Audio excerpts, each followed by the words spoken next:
Há um fato aí, irmãos, que é incompreensível para nós na cultura brasileira. Nenhuma pessoa em sã consciência aqui no Brasil trabalha um ano inteiro para comprar um frasco de perfume. Ninguém faz isso. Pois dentro daquele pequeno vaso de pedra de alabastro, com menos de meio litro de perfume, tinha ali um ano de serviço. Na cultura brasileira isso não faz o mínimo sentido. E você ainda pode perguntar, como é que uma moça pobre, de uma família pobre, de uma aldeia pobre, pode gastar um ano de trabalho, de economia, para investir num frasco de perfume? Os tempos estão sombrios, todos os sinais estão sendo dados. Acorde enquanto é tempo. Jesus está voltando. Volte para ele antes. O mundo nos engana, mas a verdade é uma só: deste mundo nada se leva. Não se deixe mais ser enganado pelos emissários de Satanás. Nosso propósito aqui neste canal é te convidar, todos os dias, para essa reflexão. Reflexão do dia. Marcos 5, 21 a 24. 21. E, passando Jesus outra vez no barco para o outro lado, ajuntou-se a ele uma grande multidão, e ele estava junto do mar. 22. E eis que chegou um dos principais da sinagoga, por nome Jairo, e, vendo-o, prostrou-se aos seus pés. 23. E rogava-lhe muito, dizendo: Minha filha está à morte, rogo-te que venhas e lhe imponhas as mãos, para que saia e viva. 24. E foi com ele, e seguia uma grande multidão que o apertava. Deus conhece todos os pensamentos, glórias a Ele.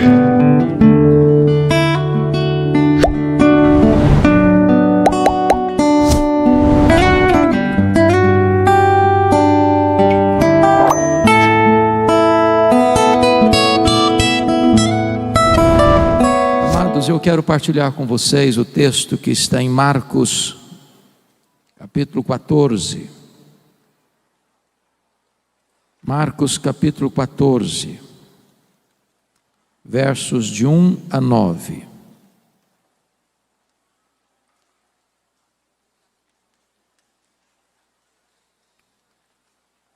Marcos 14, de 1 a 9, peço que você acompanhe esta leitura comigo. E depois mantenha a sua Bíblia aberta nesta passagem, por favor. Dali a 2 dias, era a Páscoa e a festa dos pães asmos.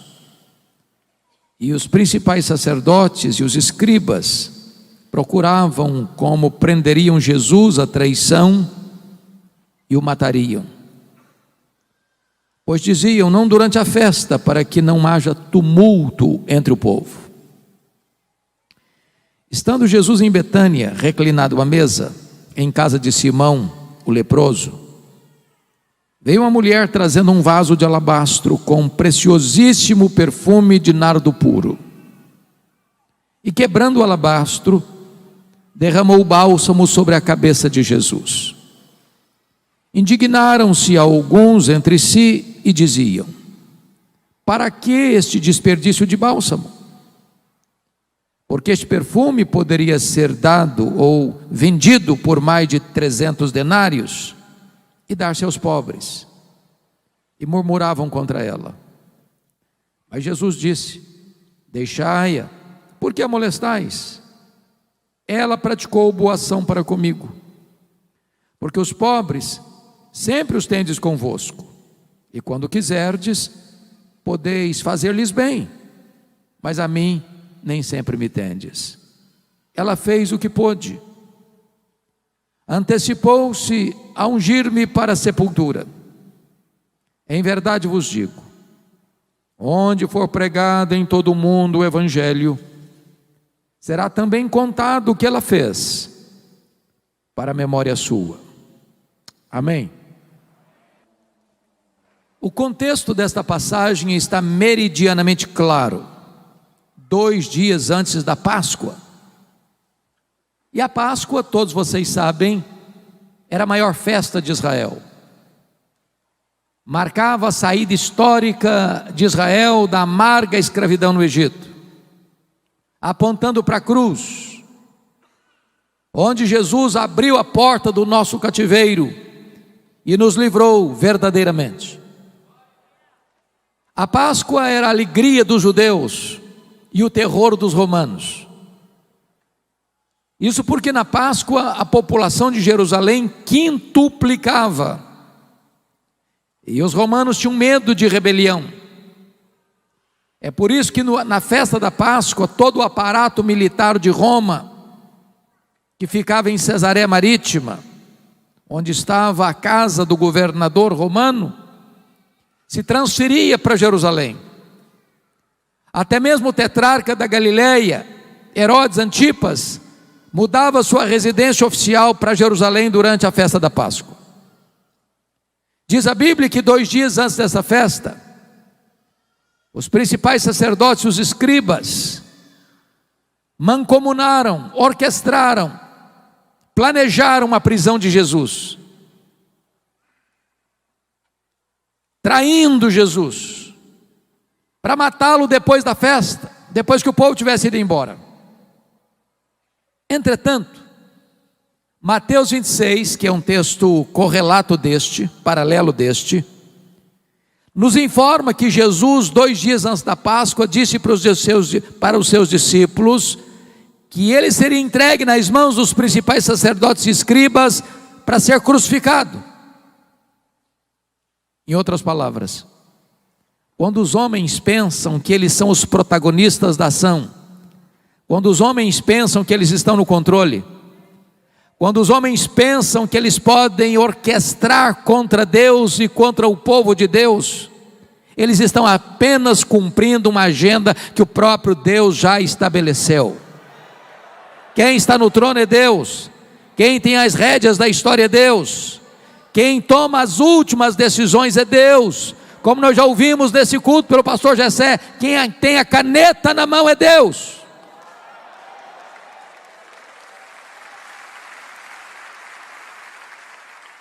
É curioso que 10 quilômetros dali, onde as autoridades judaicas orquestravam a prisão e a morte de Jesus, na aldeia de Betânia, tem uma família preparando uma festa para Jesus. Jesus ainda hoje desperta sentimentos tão diferentes. Ele é amado por uns e odiado por outros. Ele é adorado por uns e rechaçado por outros. Vale destacar que este jantar ou esta festa que foi preparada para Jesus em Betânia acontece na casa de um homem cujo nome é Simão. A Bíblia não fala do sobrenome do Simão, mas adjetiva o Simão. Simão, o leproso. E eu faço uma pergunta a vocês: Simão ainda era leproso quando Jesus esteve na casa dele? E a resposta clara, categórica é: claro que não. Por que você sabe que não? Porque se ele fosse leproso, ele não podia ficar em casa, muito menos receber alguém em sua casa. Mas se Simão não era mais leproso, por que o evangelista registra que o jantar aconteceu na casa de Simão, o leproso, e não na casa de Simão, o ex-leproso? Para advertir-nos ainda hoje de um grande perigo, o perigo de rotular as pessoas, o perigo de marcar gente, o perigo de carimbar gente, porque rótulo fica, quando ele não é mais necessário. O doente foi curado, o cativo foi liberto, o perdido foi encontrado, o pecador foi salvo, mas o rótulo fica. Então não marque gente, não carimbe gente, não rotule gente. Vale destacar que nesse jantar quem se destaca é uma mulher. Esse episódio está registrado nos 4 evangelhos: Mateus 26, Lucas 22, Marcos 14 e João 12. Nos 3 evangelhos sinóticos, Mateus, Marcos e Lucas, esta mulher é incógnita, o nome dela não aparece. Mas no relato de João, essa mulher tem nome, é Maria, irmã de Marta e de Lázaro. E é curioso que Maria só aparece 3 vezes nos evangelhos. A primeira vez, em Lucas 10, ela está aos pés de Jesus para aprender. Eu posso lhe dizer que a academia mais importante do mundo é assentarmos-nos aos pés de Jesus. É a melhor escola do mundo. É ali que você bebe direto da fonte. E toda vez que você abre a sua Bíblia e lê a sua Bíblia, e toda vez que você escuta alguém pregando a palavra de Deus, a verdade de Deus, você está sentado aos pés de Jesus. Ele é o mestre, nós somos os aprendizes. A segunda vez que Maria aparece nos evangelhos, em João 11, e mais uma vez ela está aos pés de Jesus, agora para chorar. Seu irmão Lázaro havia sido sepultado já há 4 dias. E eu posso lhes garantir que o lugar mais importante para você e eu estarmos nas horas amargas da vida, do choro, da dor, do luto, é aos pés de Jesus. Ali estão a fonte de consolo. É aos pés de Jesus que as nossas feridas são tratadas. É aos pés de Jesus que as nossas lágrimas são enxugadas. É aos pés de Jesus que nós encontramos conforto para a nossa alma abatida. Mas a terceira vez que essa mulher aparece na Bíblia é nesse texto. E mais uma vez ela está aos pés de Jesus, agora para agradecer. E você pergunta, mas agradecer o quê? E a resposta é agradecer o maior milagre público de Jesus, a ressurreição do seu irmão, a ressurreição de Lázaro. E diz a Bíblia que Jesus está à mesa. Lázaro, recém-ressuscitado, estava com ele à mesa. Marta, como era seu perfil, estava servindo naquele jantar. E diz a Bíblia que Maria pega um vaso de alabastro.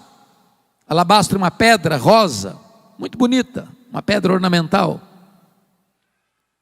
E diz a Bíblia em Mateus que esse vaso estava cheio de um perfume preciosíssimo. Diz Marcos que este perfume preciosíssimo foi feito de uma essência chamada nardo, e a essência não era híbrida, era nardo puro. Diz João que dentro desse vaso de alabastro tem 1 libra de perfume. Libra não é uma medida muito conhecida nossa, mas 1 litro tem 2,2 libras. Em outras palavras, dentro desse vaso de pedra, de alabastro, tem em torno de praticamente meio litro de perfume.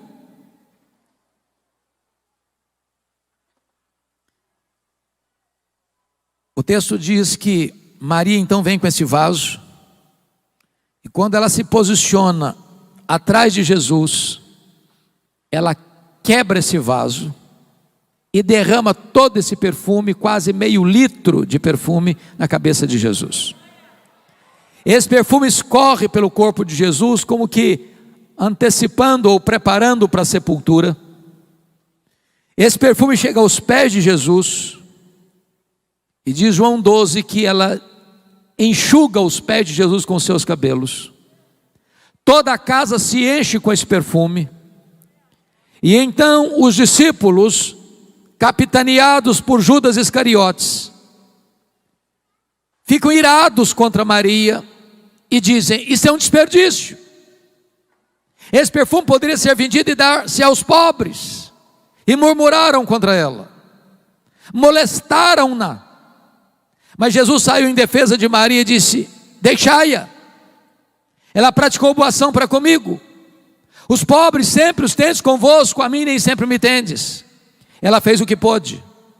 Ela antecipou-se a ungir-me para a sepultura. E em verdade vos digo, em todo mundo onde for pregado o evangelho, será contado o que ela fez para a memória sua. E então, com base nesse texto, meus amados, eu gostaria de extrair dele 8 lições que nós aprendemos com Maria. A A primeira delas está no verso 8, confira comigo, por favor. Está escrito: ela fez o que pôde. Você pode repetir essa frase comigo? Ela fez o que pôde. Toda vez que eu leio esta passagem, eu pergunto a mim mesmo: meu Deus, será que eu estou fazendo para Jesus o que eu posso? Será que eu estou fazendo para Jesus tudo o que eu posso? Porque às vezes nós fazemos, mas fazemos relaxadamente. Às vezes nós fazemos, mas não fazemos tudo o que podemos. Às vezes nós fazemos, mas não fazemos com a motivação pura. Maria fez o que pôde. Me permita ilustrar isso. Em 1723, surge na Alemanha, pela liderança de Ludwig van Zinzendorf, um movimento de oração, que durou 100 anos ininterruptamente, desencadeando na Alemanha um movimento de oração, de reavivamento e de despertamento missionário. Para vocês terem uma ideia, esse movimento foi chamado de movimento moraviano. E os moravianos eram muito pobres naquele tempo, no século XVIII. E cada 19 crentes moravianos sustentavam um missionário fora da Alemanha. Alguns deles tão pobres eram que não podiam dar nenhum valor, nenhum dinheiro, nenhuma oferta para a sustentação da obra missionária. Então, eles se vendiam como escravos, para comprar a passagem de ida para os povos mais distantes do mundo, para ficarem ali o resto da vida como missionários, para levar aqueles povos à esperança do Evangelho.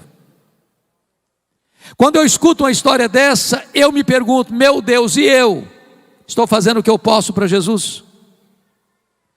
Estou fazendo tudo o que eu posso para Jesus?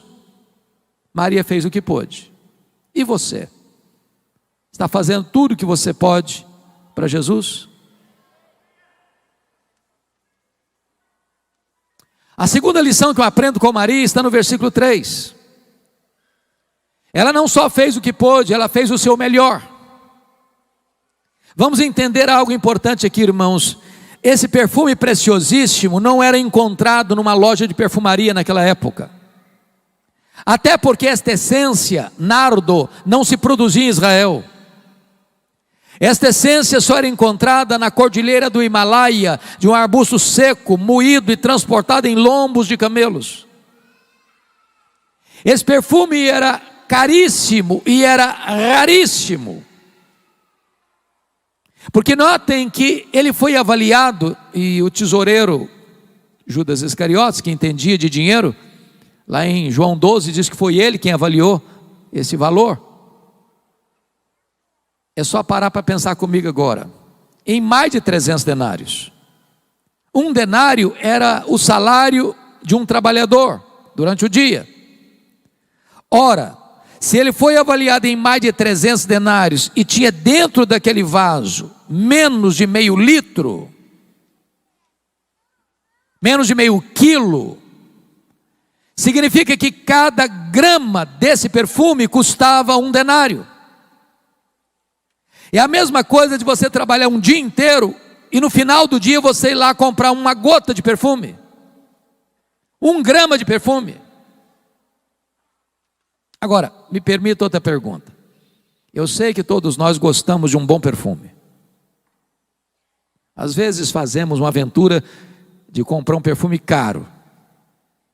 Quando você tem um bom perfume, eu pergunto a você, como é que você usa? É apenas um pouquinho, na ponta da orelha, num dia especial. E você diz assim: esse perfume tem que durar pelo menos 1 ano. Agora notem que Maria não chega e abre o vaso. Ela chega e quebra o vaso. E por que ela quebra o vaso? Porque ela está dizendo: eu não quero que sobre nem uma gota. Tudo que eu tenho e o melhor que eu tenho, eu quero colocar a serviço de Jesus. Ela fez o seu melhor.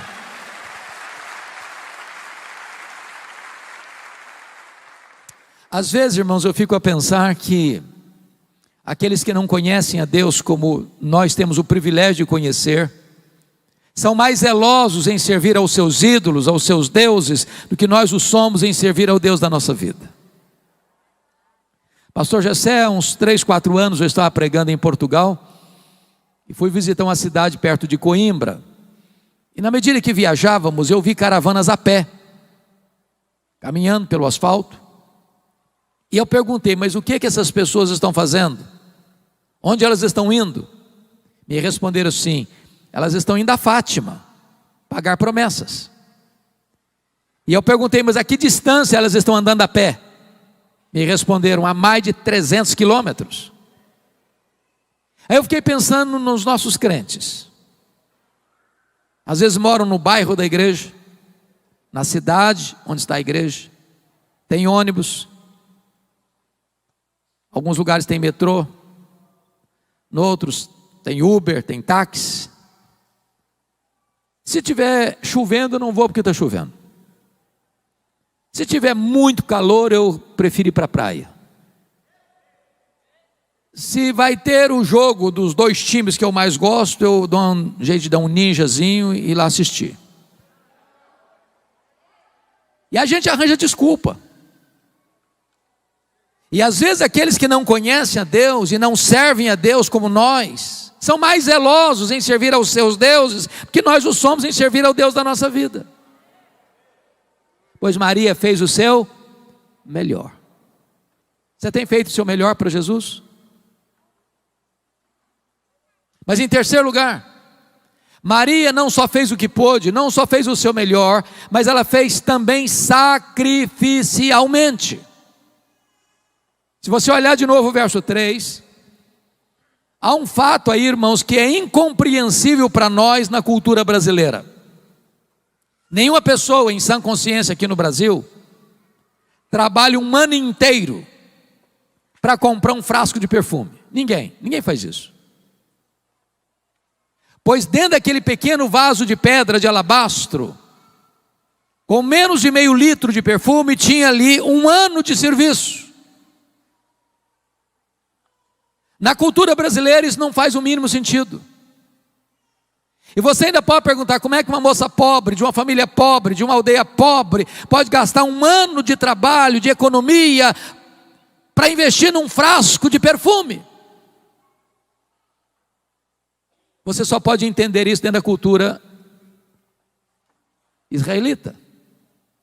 Quando uma menina fazia a transição de menina para moça, e os pais tomam um susto às vezes, porque essa transição é muito rápida, ela já começava a comprar esse perfume, gota a gota, grama a grama, e ir acondicionando esse perfume nesse vaso de alabastro, para o dia mais esperado, sonhado, desejado da sua vida, as suas núpcias, o seu casamento.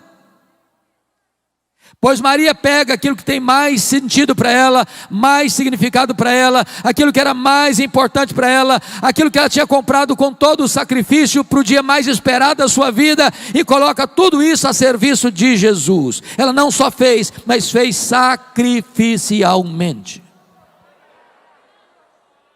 Eu pergunto a você nesta noite, o que é que você está fazendo hoje para Jesus, que possa receber o selo de sacrificial? Às vezes nós damos a sobra, às vezes nós damos o resto, às vezes nós damos para Jesus o que não nos faz falta.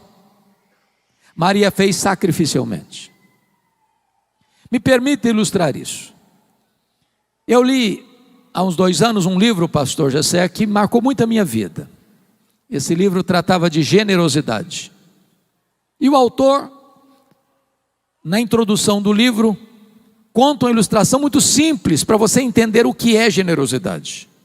E ele disse o seguinte: você quer entender o que é generosidade? Você quer entender o que é você abrir mão e ofertar sacrificialmente? Então faz o seguinte: passe numa loja, compre um vaso de vidro transparente, coloque na sua sala, para todo dia você passar por lá e olhar. Só um detalhe: você não vai botar flor nesse vaso, você vai botar terra, só terra. Para você passar lá todo dia, olhar para ele e lembrar duas coisas. Primeiro, de onde você veio?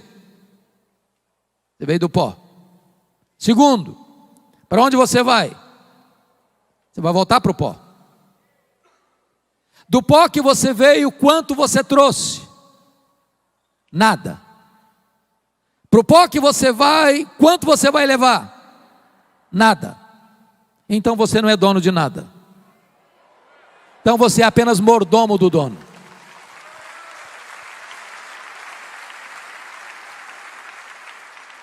A Bíblia diz que o dono é generoso.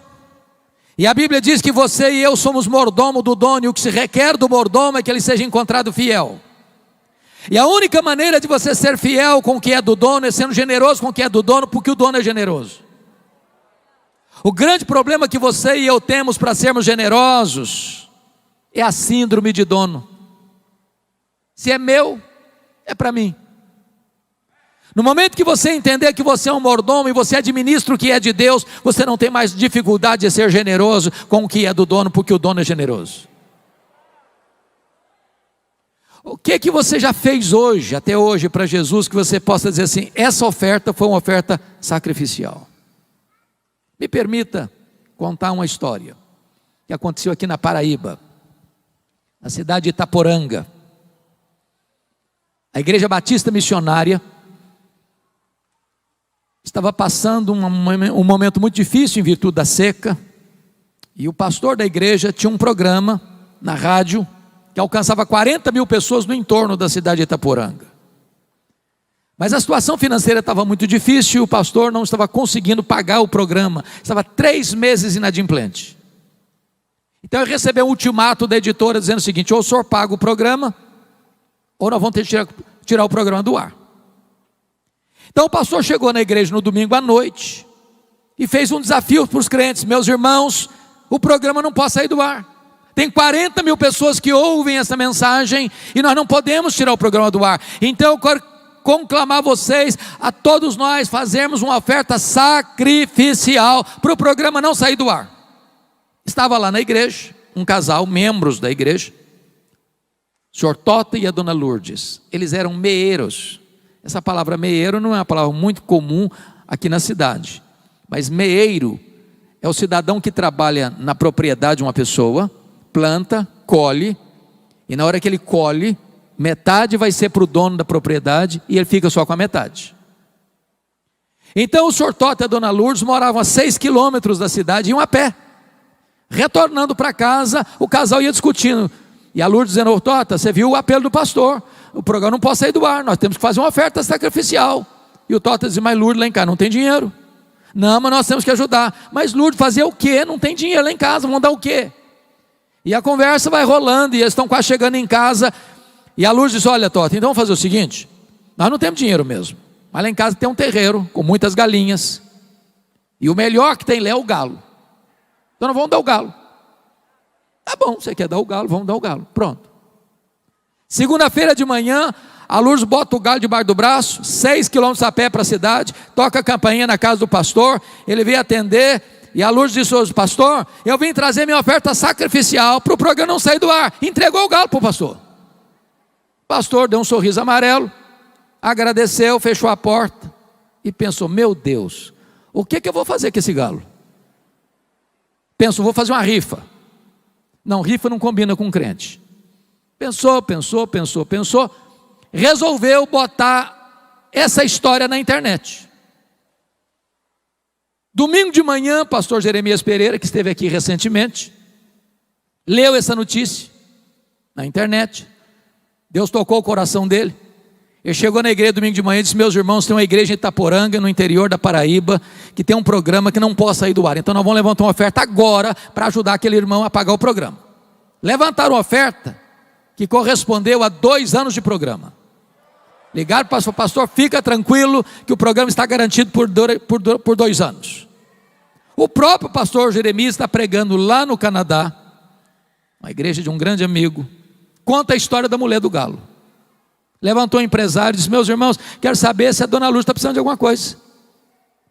A casa dela tem energia, mas não tem geladeira, não tem um fogão para ela fazer algumas coisas mais especiais. fazer um chup-chup para vender, essa coisa toda. Falei, então estou mandando dinheiro para comprar geladeira, para comprar o que ela precisa. Pastor Gemias está pregando uma outra igreja, levanta uma pessoa e diz, eu quero saber essa terra. Ué, não precisa ser meieira mais não, mas vamos comprar a terra. A terra vai ser dela. Vão comprar a terra, vão passar a propriedade no nome dela, a escritura no nome dela, ela vai ser proprietária, não vai ser meieira mais. Comprar a terra, passar a escritura no nome dela. Está pregando outra igreja, levanta o irmão e diz, eu quero saber como é que é essa terra, se ela está produzindo direito, se precisa mandar um engenheiro agrônomo lá, se cavar poço artesiano, se precisa irrigar essa terra, trabalhar essa terra para produzir, e fizeram isso. Está pregando uma igreja em Nova York, levanta o irmão e diz, eu quero saber se a casa da Dona Luiz é uma casa boa. Não, a casa é humilde, uma casa simples, tem energia, tem geladeira, tem isso, tem aquilo, mas a casa é muito simples. Então derruba tudo, vamos construir uma casa grande, de alvenaria, bonita, confortável, mobiliar, fazer tudo que ela precisa. Um repórter da Christianity Today escuta essa história em Nova York, pega um avião, desce em João Pessoa, pega um carro, vai em Itaporanga e faz uma entrevista com a Dona Lourdes. E essa história da mulher do galo percorreu o mundo inteiro. Porque uma mulher, um homem, meieiros, deram uma oferta sacrificial, sem esperar nada em troca, não é barganha, não é troca. É o coração generoso. Maria fez sacrificialmente.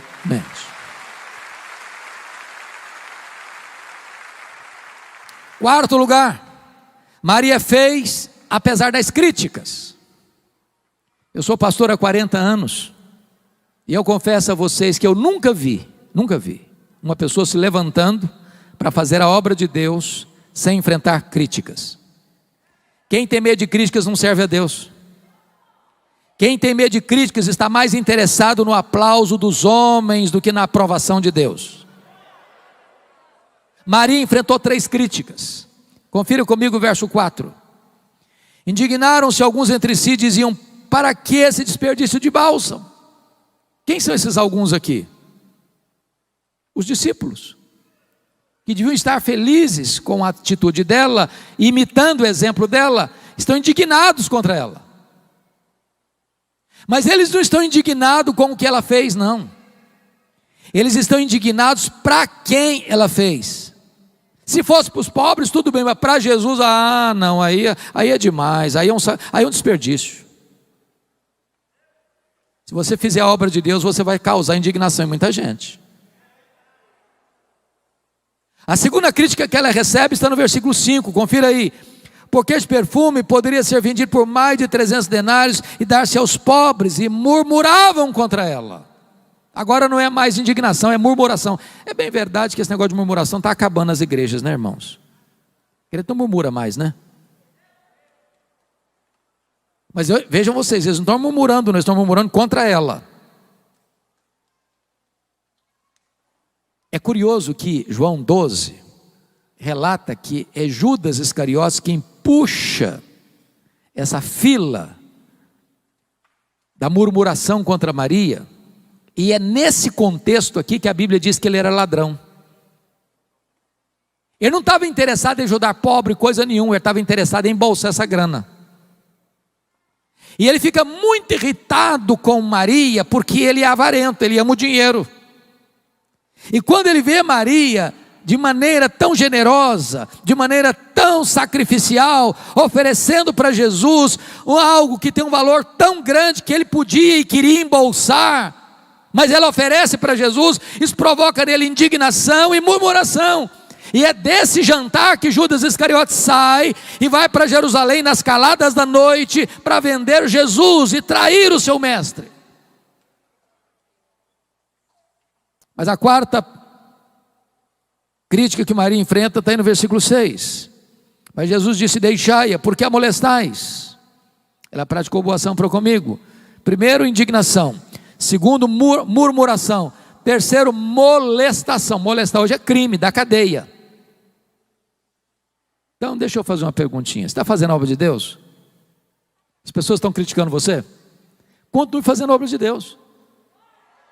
As pessoas estão irritadas? Continue fazendo a obra de Deus. As pessoas estão murmurando? Continue fazendo a obra de Deus. As pessoas estão molestando você? Continue fazendo a obra de Deus. Você não faz para agradar a homens, você faz para exaltar a Deus.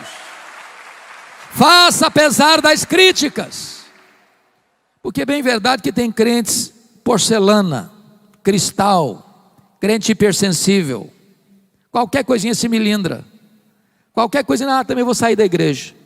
Qualquer coisa, também eu estava fazendo, me criticaram, também não faço mais nada na igreja. Meu irmão, em nome de Jesus, você tem que ser um crente maduro. Larga de ser hipersensível. Larga de ser porcelana. Larga de ser crente cristal. Faça a obra de Deus, apesar das críticas. Mas em quinto lugar, Maria fez só para agradar a Jesus. É o texto de João 12 que nos relata isso, porque só João nos relata esse fato. Que Maria enxuga os pés de Jesus com seus cabelos. Você pergunta, na cultura brasileira, o que significa isso? Resposta, nada, nada. Só um ato de humildade. Porém, na cultura israelita isso era um escândalo. Uma mulher não soltava os cabelos em público. Mas por que Maria fez isso?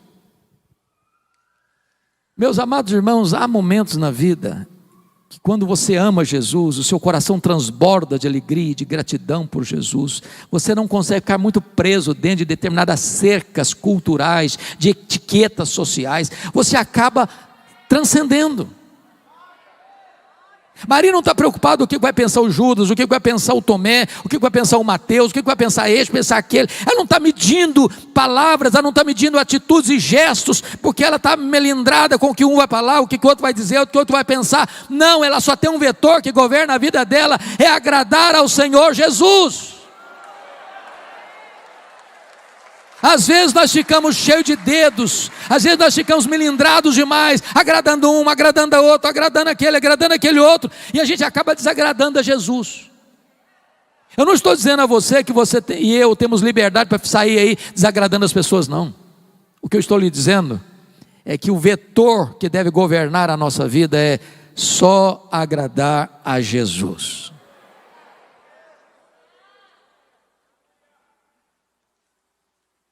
Sexto lugar, Maria fez a pessoa certa. Confira comigo os versos 6 e 7. Versículo 6, parte B, diz: ela praticou boa ação para comigo, porque os pobres sempre os tendes convosco. Quando quiseres, podeis fazer-lhes bem, mas a mim nem sempre me tendes. Será que Jesus está dizendo que os pobres não são importantes, que eles não merecem prioridade, que a causa deles não merece urgência? É claro que não, não é isso que Jesus está dizendo. Aliás, lá em Mateus 25, 31 a 46, há uma cena do juízo final, onde o único pecado elencado lá é o pecado de omissão em relação basicamente aos pobres. Estive com fome e não me deste comer, estive com sede e não me deste beber, estive doente e não fostes ver-me, estive forasteiro e não me abrigaste, estive preso e não me visitaste. E Jesus, as pessoas vão perguntar, mas quando te vimos nessa circunstância? Jesus diz: todas as vezes que deixaste de fazer a um desses pequeninos, a mim o deixaste de fazer. Agora preste bem atenção, ninguém vai para o céu porque ajuda os pobres. Ajudar os pobres não é a causa da salvação. Você não ajuda os pobres para ser salvo, você ajuda os pobres porque foi salvo pela graça.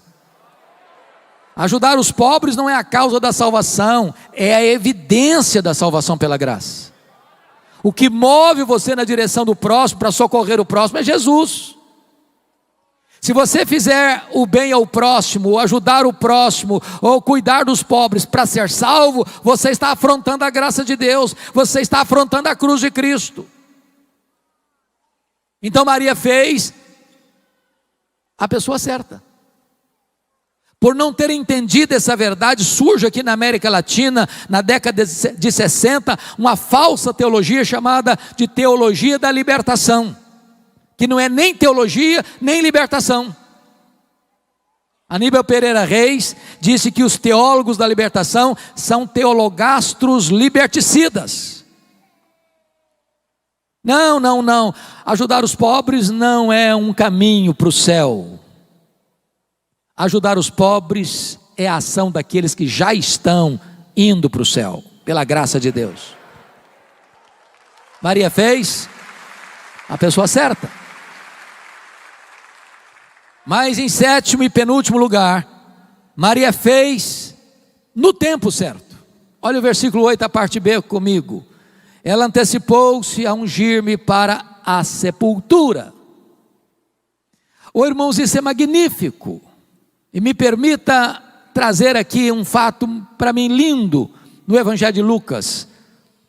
Você sabe que Lucas é o evangelho que mostra a graça de Deus às pessoas rejeitadas, repudiadas, às crianças, às mulheres, aos estrangeiros, aos publicanos, àqueles que a sociedade da época colocavam de lado. O evangelho é endereçado a eles também, com a mesma prioridade. E lá em Lucas 8, diz que quem financiou, quem bancou financeiramente o ministério de Jesus foram as mulheres. E a Bíblia cita 3 mulheres: Maria Madalena, Susana, Joana e muitas outras. Quando Jesus fazia o seu trabalho itinerante pelas cidades da Galileia, e haviam 204 cidades só na Galileia, de cidade em cidade, e as mulheres iam bancando, passando Pix, fazendo transferência, cuidando da logística. Agora, preste atenção comigo. 3 mulheres citadas pelo nome, mais Jesus, 4, mais 12 discípulos, 16, mais muitas mulheres, eu não sei quantas são muitas mulheres, vamos pegar um grupo aí de 40, não tinha hotel, não tinha pensão, não tinha self-service, não tinha estrutura, não tinha logística, e elas indo com Jesus de cidade em cidade, de povoado em povoado, bancando, pagando a conta, investindo. Quando Jesus está subindo para Jerusalém para ser crucificado, e Jesus já tinha alertado isso para os discípulos e elas presentes, elas foram com ele. Quando Jesus foi crucificado, só tem João lá, mas essas mulheres estão presentes. Quando Jesus foi sepultado, diz Lucas 23, 53, 54, que não consta nem que João estivesse no sepultamento de Jesus, mas essas mulheres estavam lá, vendo onde e como Jesus foi sepultado. Repete comigo: onde e como Jesus foi sepultado. Eu queria que você acompanhasse meu raciocínio agora, por favor. Que horas Jesus morreu na sexta-feira? 3 da tarde, hora 9. Que horas ele foi sepultado? Claro que tem que ser antes das 6 da tarde, porque 6 da tarde começava o sábado. São 3 horas então entre a morte e o sepultamento. Agora, o que tem que acontecer nessas 3 horas? Morreu, morreu. Ninguém tem autoridade de tirar o corpo da cruz. Então tem que ter uma permissão do governador. Bom, para ir no governador também não pode ir qualquer um, porque nem vai receber. Então tem que escolher uma pessoa que tem trânsito. Então escolheram José de Arimateia. E aí chega lá no governador e diz: governador, queria permissão para tirar o corpo do Jesus de Nazaré, o rei dos judeus da cruz, porque ele morreu. Não morreu não. Não tem tempo. Ih, demora. Tem gente que fica mais de um dia. Morreu não. Não morreu, senhor. Não morreu. Eu só acredito se o centurião vier aqui me falar que morreu. Aí vai lá buscar um centurião. Aí volta com o centurião.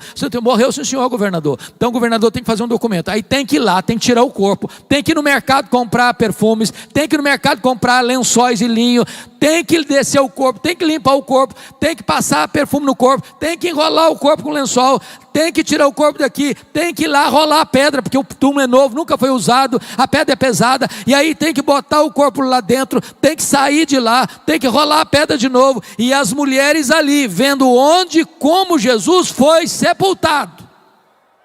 Agora preste atenção nisso. Por que essas mulheres foram? Acabou o sábado, 6 da tarde, correram para o mercado para comprar perfumes. Por quê?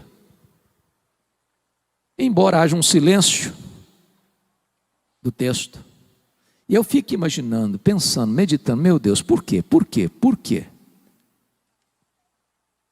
As mulheres não gostam de nada mal feito, e elas estão olhando onde e como. Eu acho que elas pensaram assim: está mal feito esse serviço, nós vamos fazer direito. Nós vamos fazer direito. Quando elas chegam um domingo de madrugada, a pedra rolada, o túmulo aberto, entram no túmulo, o túmulo está vazio. Elas saem do túmulo, um anjo diz para elas assim: o que vocês vieram fazer aqui? Procurar entre os mortos aquele que está vivo. Ele não está mais aqui não, ele ressuscitou.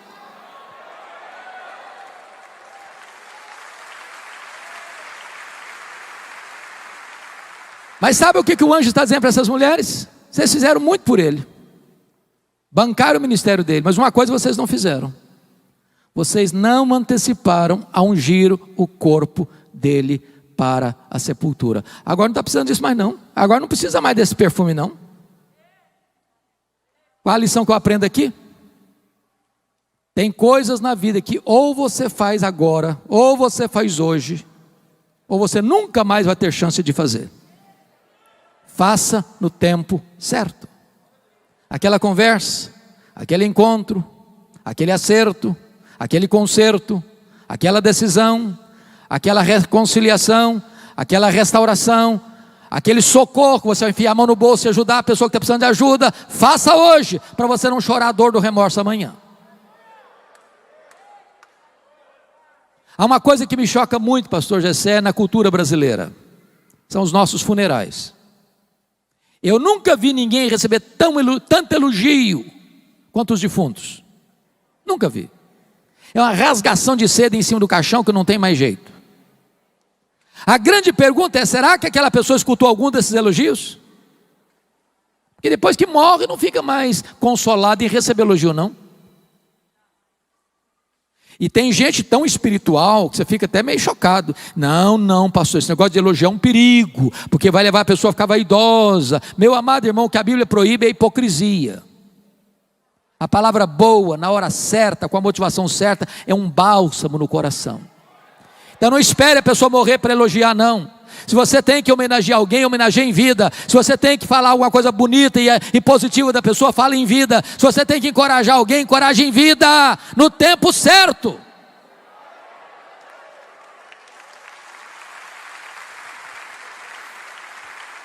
Mas a outra coisa que me choca na cultura brasileira, irmãos, é que defunto recebe mais flores do que gente viva.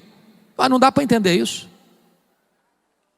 Eu fui num funeral certa feita, eu contei 86 coroas de flores. Tiveram que contratar um caminhão só para levar as flores. E eu fiquei do lado olhando, pensando: meu Deus, coitado do defunto, não consegue tirar um botão de rosa mais. Para que tanta flor para ele?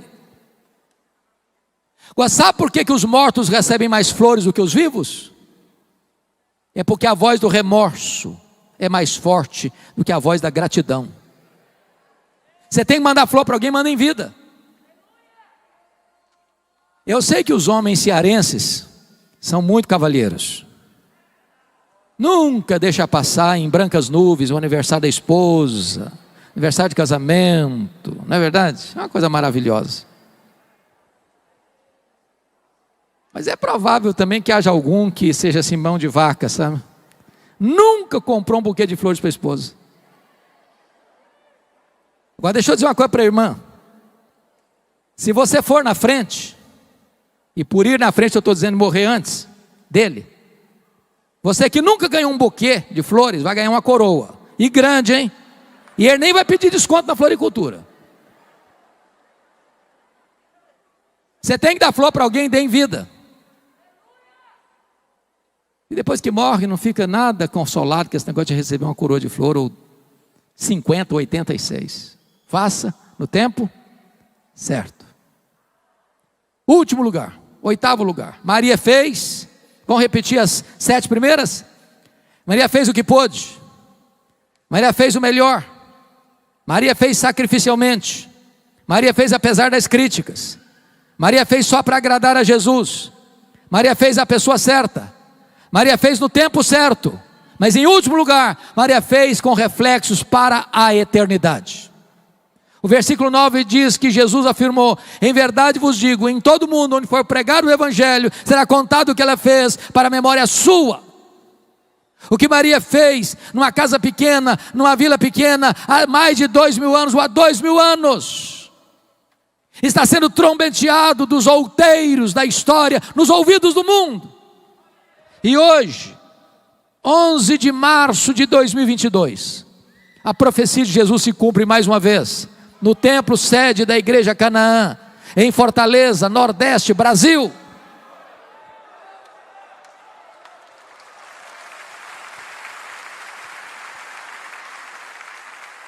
A grande pergunta nesta noite é esta: o que é que você está fazendo que vai impactar as futuras gerações?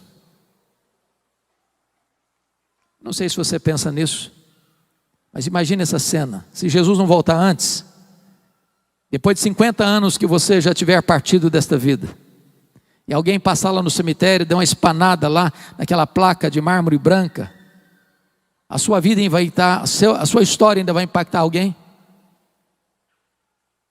Nós vivemos uma geração humanista, narcisista, egoísta, materialista, só pensa cada um em si mesmo.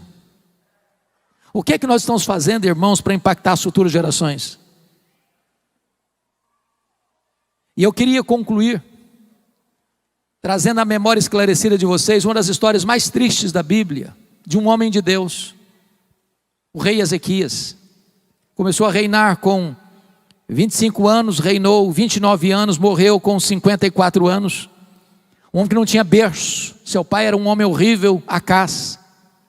Mas ele resolveu ser diferente do pai, porque não é o meio que influencia o homem, é o homem que influencia o meio. E então diz a Bíblia que ele resolveu ser um homem de Deus.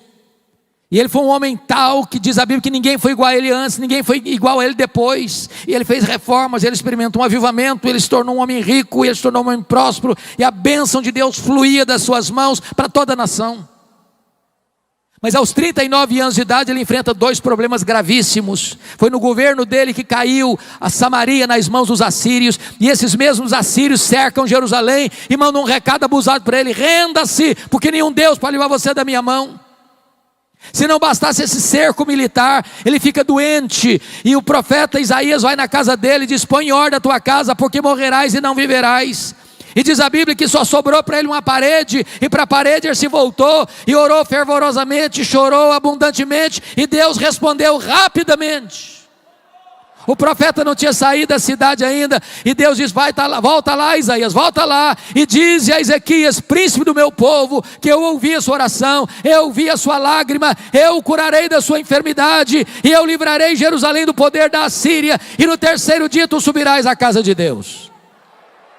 O milagre foi tão grande, que lá na Babilônia, um novo império que surgia, escutou-se esse milagre, e o rei da Babilônia manda uma comitiva diplomática a Jerusalém para visitar Ezequias, para oferecer presentes para Ezequias. E quando essa comitiva chegou, Ezequias abriu os seus tesouros, abriu o seu palácio, mostrou toda a riqueza, toda a glória, toda a fortuna, todo o poder, todo o sucesso do seu governo, e não deu uma palavra sequer de exaltação a Deus, que foi mal aos olhos do Senhor. E o profeta Isaías voltou na sua casa e disse: escuta o que Deus vai dizer agora. Essa Babilônia vai se tornar um grande império e vai voltar. E vai saquear tudo que vocês ajuntaram. Tudo, vai levar tudo embora. E tem mais: dos filhos que tu gerares, serão levados cativos. E tem mais: esses filhos vão ser feitos eunucos. Sabe o que significa isso? Esses filhos vão ser castrados, não vão poder gerar. Isso aqui é uma tragédia maior que essa. Sabe qual foi a resposta do rei para o profeta? Boa é essa palavra. Bom, você não entendeu o que eu falei. Estou falando que a Babilônia vai saquear tudo, eu estou falando que os filhos vão ser escravos, eu estou falando que os filhos vão ser castrados, e você vem me falar que boa essa palavra. Você ficou louco, você perdeu o juízo. O rei justificou: boa é essa palavra, porque eu terei paz nos meus dias. Quando isso acontecer, eu já bati as botas. Quando isso acontecer, eu não estou mais aqui para contar a história. Na verdade, sabe o que ele está dizendo? Me perdoe da expressão: depois que eu morrer, eu não estou nem aí, que se dane as futuras gerações. Lamentável. Lamentável. Quero dizer para você, meu irmão, que nós precisamos cuidar das futuras gerações. Cuidar dos nossos filhos, cuidar dos nossos netos. Como o pastor Gessé orou aqui hoje, nós não geramos filhos para a morte, Nós não geramos filhos para o cativeiro. Os nossos filhos são herança de Deus. Nossos filhos são filhos da promessa. E nós não vamos abrir mão deles. E nós vamos lutar por eles. E nós vamos orar por eles. E nós vamos jejuar por eles. E nós vamos chorar por eles. E nós vamos clamar aos céus por eles. Para que eles sejam cheios do Espírito Santo. Para que a igreja que está vindo por aí seja mais forte do que esta. Para que a igreja dos nossos filhos e dos nossos netos seja uma igreja mais comprometida com a palavra de Deus. Porque hoje nós estamos vivendo também para influenciar as futuras gerações. O que estamos fazendo hoje vai reverberar e vai trazer impacto nas futuras gerações, para que elas conheçam a Deus e andem na presença de Deus.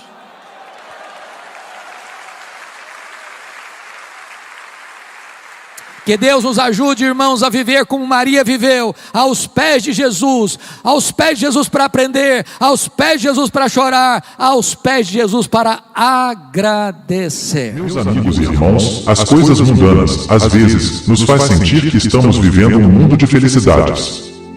Não nos deixam enxergar a realidade e ainda nos mantém na escuridão. É preciso que alguém nos chame a atenção dessas coisas, que nos faça acordar para a verdadeira vida essa com Jesus. O momento de despertar é agora. Pare agora e pense nisso.